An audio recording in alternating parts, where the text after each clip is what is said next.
გიორგი ბაჩიაშვილისთვის საზღვრის უკანონო გადაკვეთაში დახმარების ფაქტზე დაკავებული პირისთვის აღკვეთი ღონისძიების შეფარდებაზე სასამართლო სავარაუდოდ დღეს იმსჯელებს. მას ბრალი გვიან ღამით წარედგინა. დაკავებული ცოტა ხნის წინ ადვოკატმაც მოინახულა. ხატია ჯამალაშვილი შემოგვიერთდება ბოლო ინფორმაციით. ახლა ეთერში ხატია გისმენთ.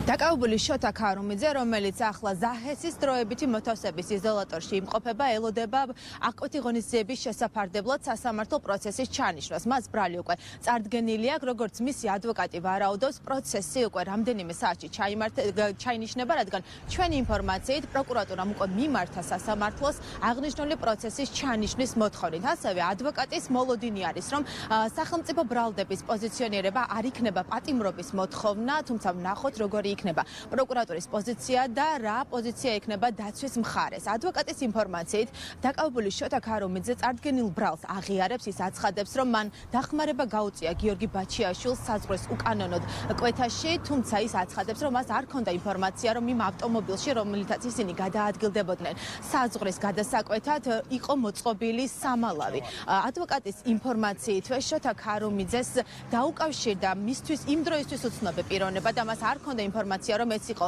ალექსანდრე ბაჩიაშვილი, გიორგი ბაჩიაშვილის მამა, თუმცა შეხვედრაზე მას უკვე დახვდა თავად გიორგი ბაჩიაშვილი და შესთავაზა გარკვეული გარიგების დადება, მისი ფინანსური პრობლემების მოგვარება, ასევე ავტომობილის შეძენა. შოთა ქარუმიძე არის ტაქსის მძღოლი, რომელიც ნაქირავები ავტომობილით ტაქსობს და სწორედ ავტომობილის შეძენა იყო ერთ-ერთი შეთავაზება. ამ გარიგების სანაცვლოდ შოთა ქარუმიძემ გიორგი ბაჩიაშვილის დახმარების შეძენილი ავტომობილი საბურთალოს ქუჩაზე გააჩერა 2 დღით, თუმცა არ ჰქონდა ინფორმაცია, როგორც ადვოკატი ირწმუნება, თუ რატომ მიიყვანა ეს ავტომობილი ამ ქუჩაზე და დათქმულ დროს შემდეგ უკვე წამოიყვანა. ამ მოწყობილი სამალავის შესახებ შოთა ქარუმიძემ გაიგო მხოლოდ მაშინ, როდესაც ის გიორგი ბაჩიაშვილმა საზღვრის უკანონოდ კვეთის დროს გამოიყენა. ადვოკატის ინფორმაციითვე და ის ამ დროს იყენებს საქმის მასალების გასაცნობად იმისთვის, რომ სასამართლო პროცესზე, რომელიც რამდენიმე საათში ჩაინიშნება, საკუთარი პოზიცია ჩამოაყალიბოს.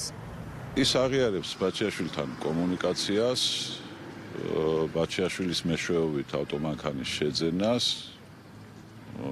აცხადებს, რომ მან 2 დღით დატოვა საბურთალოზე კონკრეტულ მისამართზე მანქანა, 2 დღის მერე მიაკითხა, წამოიყვანა და სამალავის შესახებ გაიგო მხოლოდ უშუალოდ მისი გამოყენების პროცესში. და რატომ დაუკავშირდა მას გიორგი ბაჩიაშვილი? რაიმე ნაცნობობა აქვს? არანაირი ნაცნობობა არ აკავშირებს, თვითონაც ვერ ხვდება ჯერ საიდან ჰქონდათ ინფორმაცია მის მატერიალურ მდგომარეობაზე და ასე შემდეგ. დაუკავშირდა, თვითონ აქვს ეჭვი, რომ და მას დაუკავშირდა ბაჩიაშვილის მამა, თუმცა მამა არ უნახია არავინ. და დათქმულ ადგილას შეხვედრაზე დახვდა უშუალოდ გიორგი ბაჩიაშვილი მხოლოდ. მან სთხოვა ამ ყველაფრის გაკეთება ოღონდ მესამე პირში. თუ იყო შესაძლებელი, თუ მიეხმარებოდა ადამიანს საზღვრის გადაკვეთაში. კონკრეტულად რომ მისთვის უნდა ყოფილიყო ეს სამსახური, მას არ უთქვამს თავით. ყველაფერი იყო მესამე პირში გადმოცემული და შეუძენდნენ ავტომობილს, მოუგვარებდნენ მის ფინანსურ პრობლემებს, რაც ჰქონდა ლომბარდებში, ბანკში და ასე შემდეგ და ამის სანაცვლოდ იგი მიეხმარებოდა კონკრეტულ პიროვნებას საზღვრის გადაკვეთაში. გიორგი ბაჩიაშვილს სამ სისხლის სამართლის საქმეზე აქვს ამ დროისთვის ბრალი წარდგენილი და დაუსწრებლად აღკვეთი ღონისძიების სახით პატიმრობა შეფარდებული. მან საქართველოს ტერიტორიას სამართს დატოვა და ჯერჯერობით უცნობია თუ სად იმყოფება გიორგი ბაჩიაშვილი. გმადლობთ ხატია ჯამალაშვილი საუბრობდა პირდაპირ ეთერში.